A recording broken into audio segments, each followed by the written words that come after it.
अशोक खरात प्रकरणामध्ये कारवाईला उशीर झाला. आधीच कारवाई व्हायला हवी होती. अमृता फडणवीस यांच्याकडून नाराजी.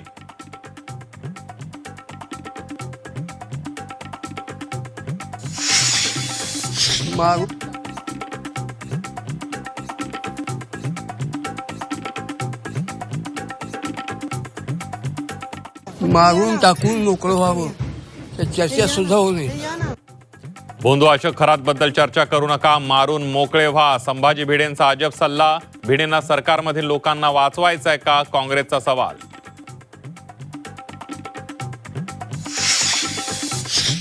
खरातच्या शिवनिका संस्थांच्या आर्थिक नाड्या आवळल्या. संस्थांचं बँक अकाउंट सील करण्याचे आदेश. धर्मादाय आयुक्तांकडून कारवाईला वेग. बोंधूबाबा अशोक खरातने पुण्यातील व्यापाऱ्याला 5 कोटींना गंडवलं. स्वतः देवाचा अवतार असल्याचं सांगून व्यावसायिकाला चुना.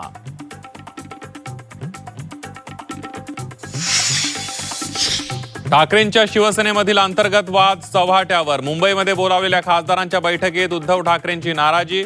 फोडाफोडीच्या राजकारणावर व्यक्त केला संताप. सूत्रांची माहिती.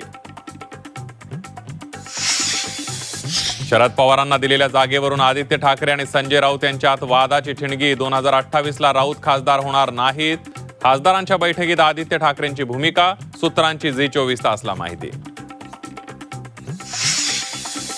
राज्यसभेचं तिकीट न मिळाल्यानं प्रियांका चतुर्वेदी संतापल्या. संजय राऊतांवर नाराज असल्याची सूत्रांची माहिती. आक्षेपार्ह चित्रफितीमुळे नरहरी झिरवाळ वादात. लाचखोरी प्रकरणानंतर झिरवाळ पुन्हा अडचणीत. मुंडे कोकाडेनंतर राष्ट्रवादीचा तिसरा मंत्री अडचणीत. झी24 तासनं उघडकीला आणलेल्या कोरेगाव पार्क जमीन गैरव्यवहाराचा अहवाल. पार्थ पवारांवर फौजदारी चौकशीची टांगती तलवार. चौकशी दोषी आढळल्यात पार्थवरही कारवाईची शक्यता. आणि पश्चिम आशियातील तणावपूर्ण परिस्थितीच्या पार्श्वभूमीवर नरेंद्र मोदी मुख्यमंत्र्यांशी साधणार संवाद. उद्या संध्याकाळी 6:30 वाजता बैठकीचं आयोजन.